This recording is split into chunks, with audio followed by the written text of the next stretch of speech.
আতস কাচের নিচে কে?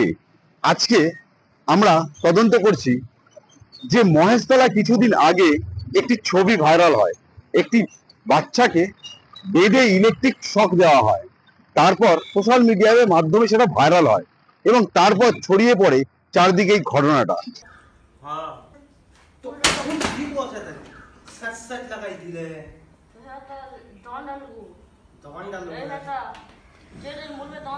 ঘটনাটা সূত্রপাত কিভাবে হয় একটু বলি। একটা ছেলে দূর দূরান্ত থেকে কাজ করতে আসে মহেশতলা শাহেনশা বলে এক ব্যক্তির কাছে। তার বাড়ি, সদ্য দিদির বিয়ে হয়, অভাব অনটনের জন্য সে 10,000 টাকা পারিশ্রমিকে কাজ করতে আসেন এখানে। বাড়ি ফিরবেন, তার পারিশ্রমিক মূল্য 10,000 টাকা চাওয়ায় এমন একটা বচসা হয়, যেটা আমরা জানতে পারি। সেটা না দেওয়ায় তার উপরে মোবাইল চুরি অপবাদ দেওয়া হয়। কিন্তু দেখা যায় সোশ্যাল মিডিয়ার মাধ্যমে যে ছেলেটিকে বেঁধে একটি ইলেকট্রিক শক দেওয়া হচ্ছে। এই ছেলেটি কোথায়? প্রশ্ন এখন এখানে।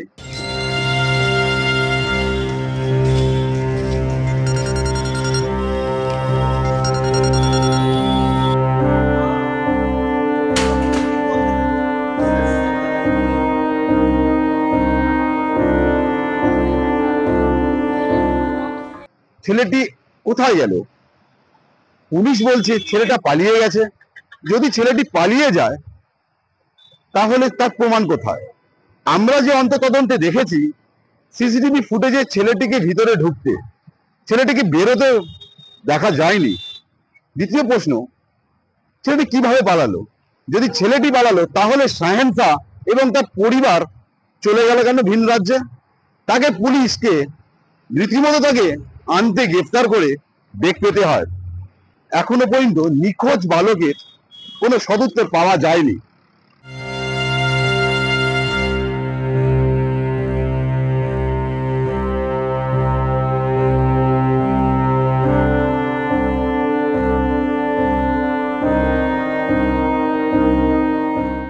তার বাবা মা এবং বাবা এবং কাকা, মা এসছেন, খোঁজ করেছেন। তার মা হাড় ভাড়া কান্নায় থানার সামনে বসে আছেন।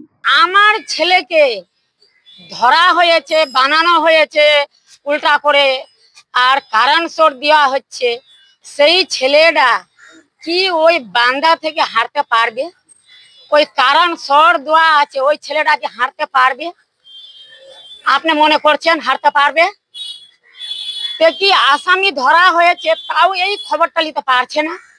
এই বান্দা ছেলেটা, কারণ শট দেওয়া ছেলেটা, উল্টা ঝুলানো ছেলেটা নাকি কারখানাতে মিলতে পারবে না, ওই হারতে পারবে? কত বড় মারছে আমার ছেলেটাকে, ভাবতে তো পারবে না। তা পুলিশ অফিসার বাবুগণকে ভাবতে পারছে না এই বাচ্চারা এখানে ঝুলানো আছে, মারানো আছে, এখানে কারণ শট আছে, এই ছেলেটা কিন্তু ভাবতে পারবে? আর এই মনে কি চিন্তা ভাবনা করতে আমার আপ কি বলবে বাবু? আমি তো ওখানে গ্রামে আছি, ইসলামপুরে আছি, আর পুলিশ অফিসার বাবু তো এখানেই আছে। মনে কি আছে কি নাই কারো মনের কথা বলা যাবে না। আমি ওই কথাটা নিয়ে এখানে আসলাম কলকাতায়।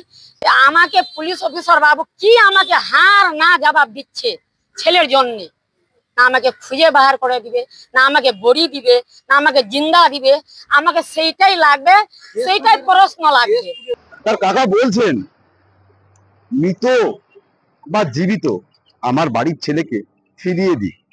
তার মা বলছে বুক ভরা কান্নায়, আমি মমতাদির কাছে যাব, সিবিআই তদন্ত চাই, আমি আমার ছেলেকে ফিরে পেতে চাই।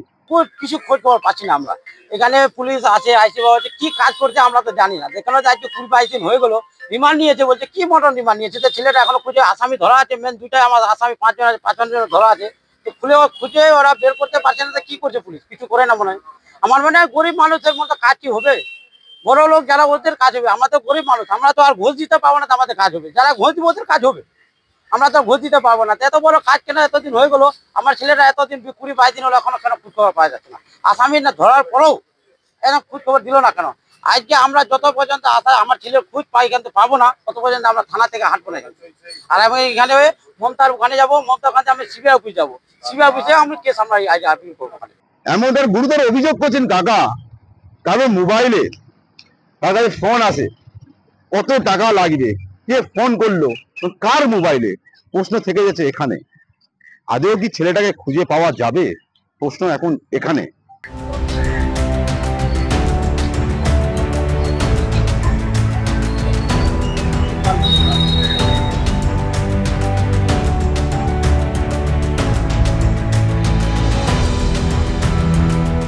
একাধিক প্রশ্ন এই রবীন্দ্রনগরের থানার সামনে মায়ের মুখে বুকে আসছে, একাধিক প্রশ্ন।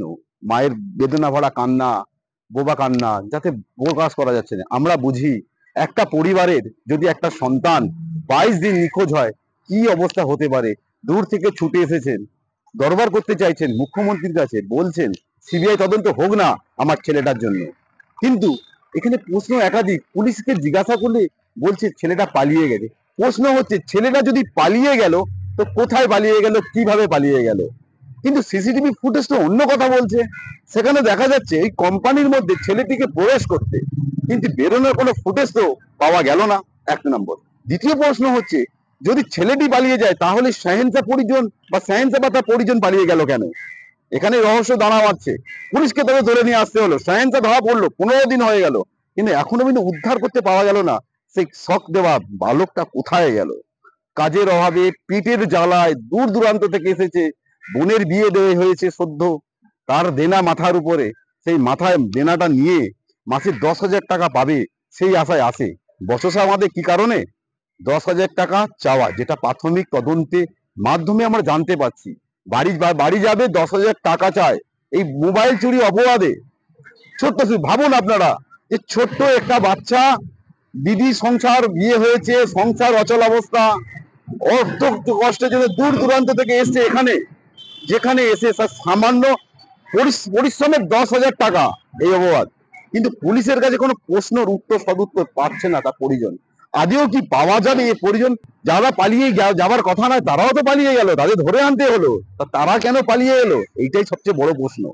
আমরাও অনুসন্ধান করছি, দেখছি আদেও কি পাওয়া যাবে ছেলেটা জীবিত বা মৃত অবস্থায়, না কোনো কুল খোঁজে পাওয়া যাবে না, না পুলিশের ফাইলে চাপা পড়ে থাকবে।